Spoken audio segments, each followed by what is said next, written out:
Welcome to the Water Margin Podcast. This is episode 10.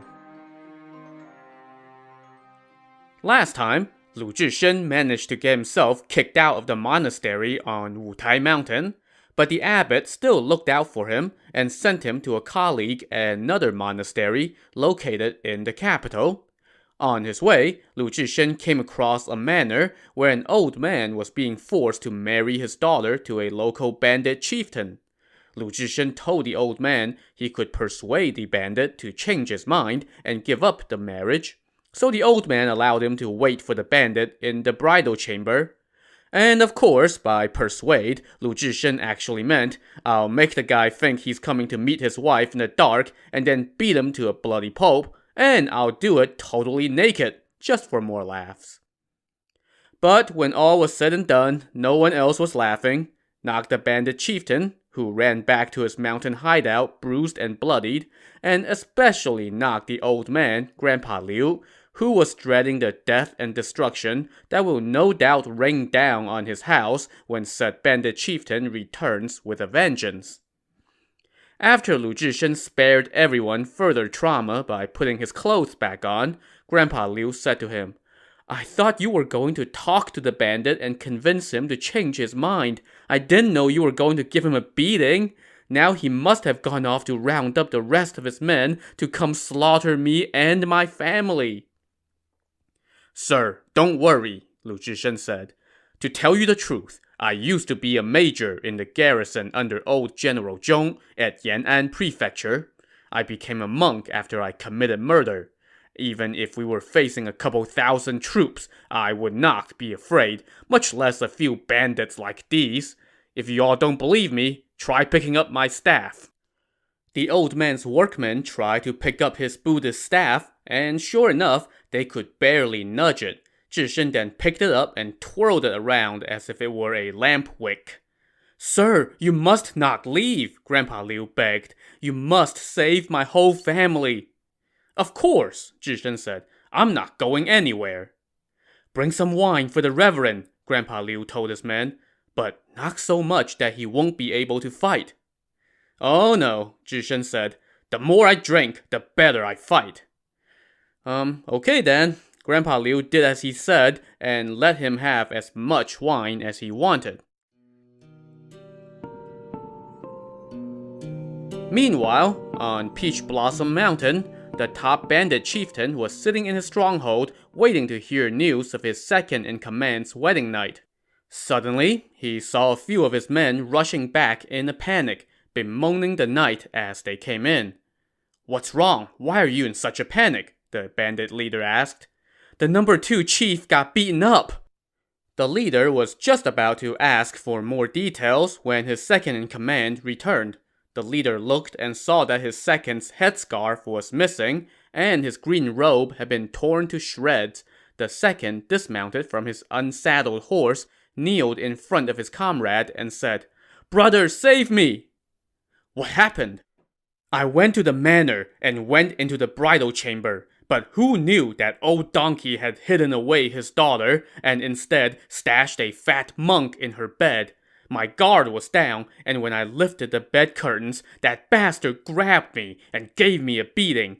When he saw our men coming to my rescue, he let me go, grabbed his staff, and started fighting them. That's why I was able to get away with my life.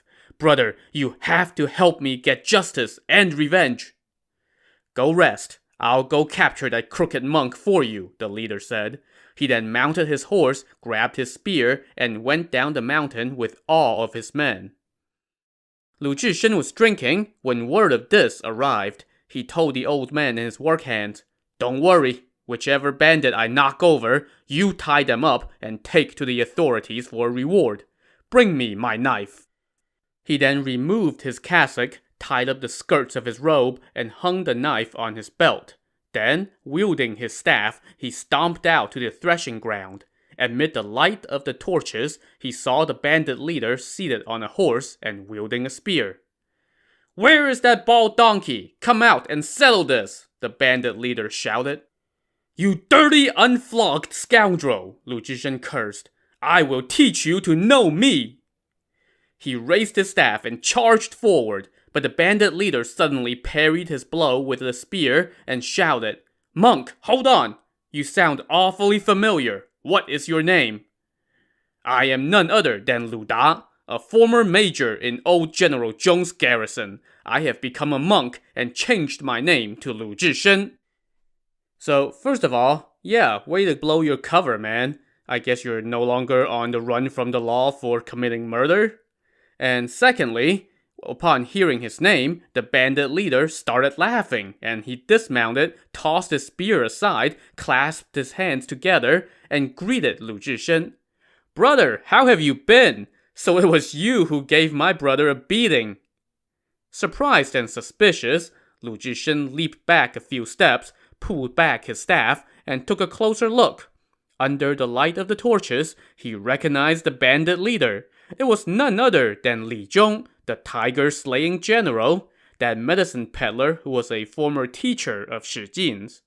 Remember that Lu Zhishen met Shi Jin back in the town of Weizhou, and then they encountered this Li Zhong on the streets, and they all became drinking buddies. Taking Lu Zhishen by the arm, Li Zhong asked, "Brother, how did you become a monk?" "Let's go inside and talk," Zhishen said. As Grandpa Liu watched the monk and the bandit walk into his house hand in hand, he could only lament his fate. "This monk is in league with the bandits?" he exclaimed. Once inside the house, Zhishen put his cassock back on and chatted with Li Zhong in the hall. Zhishen sat in the middle of the hall and asked Grandpa Liu to come out. The old man, however, was too afraid to come forward. "Sir, don't be afraid of him," Zhishen said, referring to Li Zhong. "He is my brother." So Li Zhong took the second seat, and Grandpa Liu the third. Zhishen then said, "So here's my story. After I killed Butcher Zheng with 3 punches in Weizhou, I fled to Yanmen County in Dai Prefecture. There, I ran into the old Mr. Jin that I had saved. He didn't go back to the capital, but instead stayed in Yanmen County with an acquaintance. His daughter had married a local rich man, and yada yada yada. You know the rest, so I'm not going to rehash the last 3 episodes again. Anyway, Lu Zhishen then asked Li Zhong how he came to be here, and who was the bandit chieftain that got beaten up earlier. Li Zhong replied, "After you, Shi Jin, and I parted ways in front of the tavern in Weizhou that day, the next day, I heard that you had killed the butcher. I went to talk to Shi Jin, but he had also vanished. When I heard that the authorities were out looking for you, I left town in a hurry too. When I passed by Peach Blossom Mountain, the guy you beat up was already robbing and pillaging there. His name is Zhou Tong, and people call him the Little Conqueror. He came down with his men to fight me, but I beat him. So he asked me to stay on as the leader of his gang, yielding his position to me. So I have been an outlaw here since then." So, personally, I think Zhou Tong's nickname is kind of ironic, since he hasn't exactly conquered anyone so far in the novel, and instead, he just got owned on his wedding night by a fat, naked monk. "Brother, since you are here, how about you just drop this matter of the marriage?" Zhishen said to Li Zhong.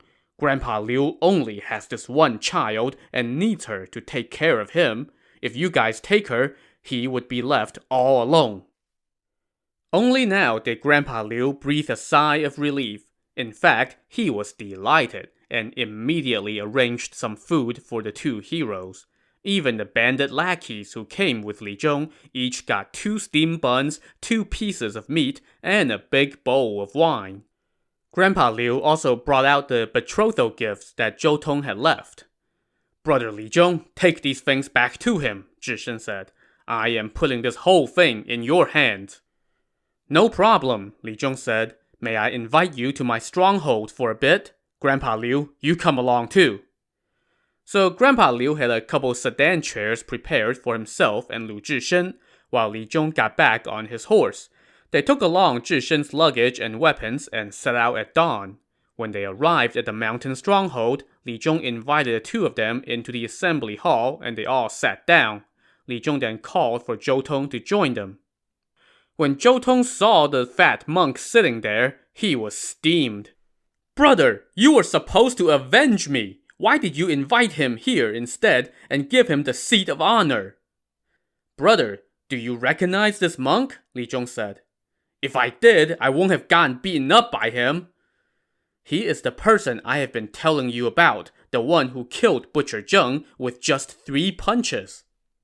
Zhou Tong clutched his head and went, What? He immediately kowtowed, and Lu Zhishen returned his greeting and said, Please forgive my offense. After they all sat back down, Lu Zhishen asked Grandpa Liu to stand and said to Zhou Tong, Brother Zhou, listen to me. Grandpa Liu only has this one daughter and needs her to take care of him in his old age. If you took her for a wife, he would be left all alone.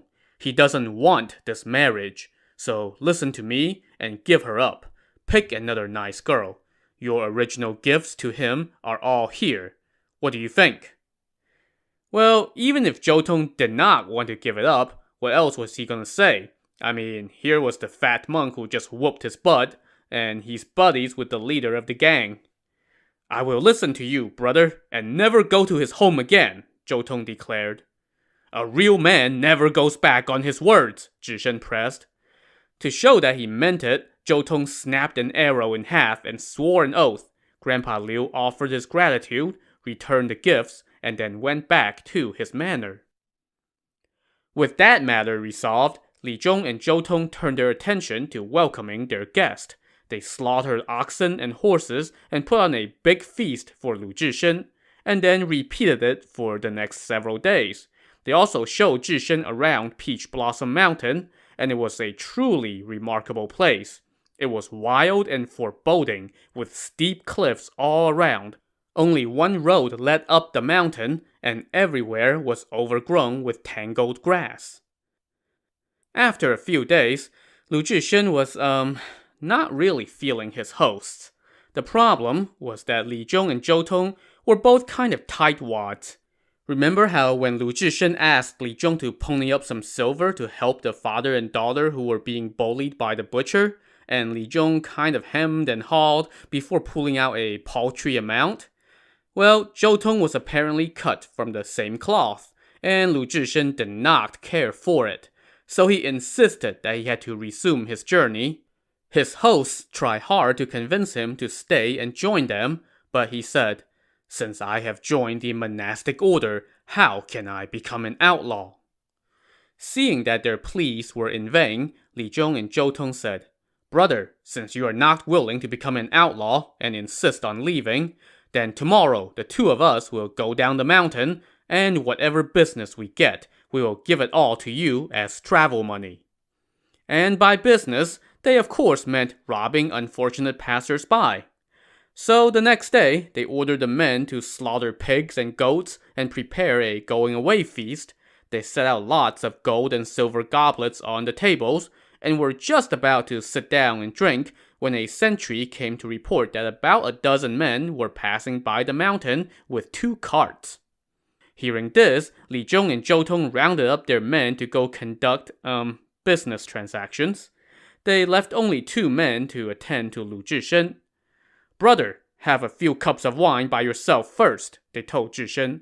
We will be back as soon as we collect some booty, and then we will see you off. Once Li Zhong and Zhou Tong were gone, Lu Zhishen got to thinking, What a couple of cheap asses. They have all this gold and silver right here on the table, but instead of giving me those, they're going to rob somebody else and give that to me. It won't cost them anything, only the travelers will suffer. Let me leave them a surprise. So he asked the 2 men who were left to attend to him to join him for drinks. After a few cups, Lu Zhishen suddenly leaped to his feet and knocked out both men. He then took off his sash and used it to tie them up and then gagged them with knots of hemp rope. Then he opened up his bundle and threw away all the non-essentials. In their place, he grabbed a bunch of the gold and silver wine goblets from the tables, stomped them flat, and put them in the bundle. This done, he stashed the recommendation letter from the abbot in another bag, grabbed his weapons and bundles, and left the bandit fort. Now, there are just so many things going on here. First, there's the whole robbing from your host thing. And second, I just love that while Lu Zhishen did not like the fact that his hosts were going to rob somebody else to get him travel money, he had no qualms about stealing the gold and silver goblets that were no doubt booty from another robbery. And finally, one just has to wonder about the whole stomping the goblets flat thing. I mean, as far as I know, flattened drinking vessels were not exactly a standard currency at this time. So was he planning to stop somewhere to melt the stuff down to make actual gold and silver pieces? Or was he just going to pay for dinner with a crushed silver cup? In any case, Lu Zhishen headed to the back side of the mountain, but found nothing but steep cliffs with no path down. If I go down the mountain on the front side, those guys will definitely see me, he thought to himself. So why don't I just roll down this side? So first, he took off his knife and bundles and tossed them to the foot of the hill, along with his Buddhist staff. Then, he tucked himself into a ball and rolled down the hillside. Somewhat amazingly, he got to the foot of the hill without any injuries. He popped up, collected his stuff, and took off toward the capital. Meanwhile, Li Zhong and Zhou Tong were on the other side of the mountain, conducting business. They intercepted the traveling party and found that they, too, were armed. While their men shouted, Li Zhong and Zhou Tong wielded spears and charged forward, yelling, "If you're smart, pay the toll!" Among the group of travelers, one man hoisted a long broadsword to go fight Li Zhong. The two of them traded blows for about 10 bouts without a winner. Zhou Tong was getting impatient, so he charged and let out a shout, directing all of his men forward. The travelers could not hold their ground and turned to flee, but 7 or 8 of them did not run fast enough and were cut down. A successful transaction thus concluded. The bandits collected their booty and went back up the mountain, singing victory songs all the while. But when they got back to their fort, they were in for a shock. The 2 men they left behind were tied up by the gazebo, while all the goblets on the tables had vanished. Untying the 2 men, Zhou Tong asked them, "Where did Lu Zhishen go?" "He knocked us out, tied us up, and took all the drinking vessels," they told him. "That bald donkey is no good," Zhou Tong said. "And now he's taken advantage of us. Where could he have gone off to?" As they went searching, they eventually made their way to the back of the mountain, where they saw a flattened patch of grass. That bald donkey is such a veteran thief," Zhou Tong said. "How did he manage to roll down such a steep hill?" "Let's go catch up with him and demand our stuff back," Li Zhong said. "That will embarrass him." Let it go," Zhou Tong sighed. "There is no use locking the door after the thief has left. Where would we go to look for him anyway? Besides, even if we do catch up with him, he won't give our stuff back. If things come to a head, neither one of us is a match for him, and it would just make things awkward if we run into him again in the future. Just forget it. That'll make things easier if we see him again. Let's open up the booty on the carts and divide the valuables into 3 portions. You and I can each take a third, and the rest can go to the men." "It was my fault for bringing him to the mountain," Li Zhong said. "It cost you lots of stuff. Here, you can have my share." "Brother, we are supposed to live and die together," Zhou Tong said, "so don't worry about such trifles." So from that day forth, the 2 of them continued their outlaw ways on Peach Blossom Mountain. We'll leave Li Zhong and Zhou Tong to their looting and pillaging, and catch up with Lu Zhishen on his journey to the capital. After he rode off the mountain, he walked non-stop from morning until afternoon and covered 20-some miles. By now, his stomach was growling, but there were no taverns along the road. He began looking around for a place to find some food. Suddenly, he heard the sound of rattling bells in the distance. "Great," he thought. "That must be either a monastery or a Taoist temple, and the wind is blowing the bells hanging from its eaves. Let me go stay there." So he followed the sound over a few hills and saw a large pine forest and a mountain path. He followed the path for a quarter mile, and saw in front of him a dilapidated monastery with bells rattling in the breeze.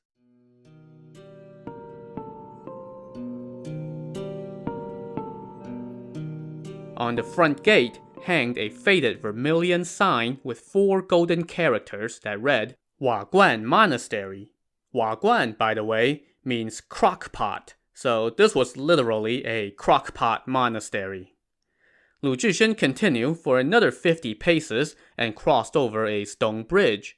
There, he saw an ancient monastery that was clearly showing its age. He entered and took a close look, and it was a rather large monastery.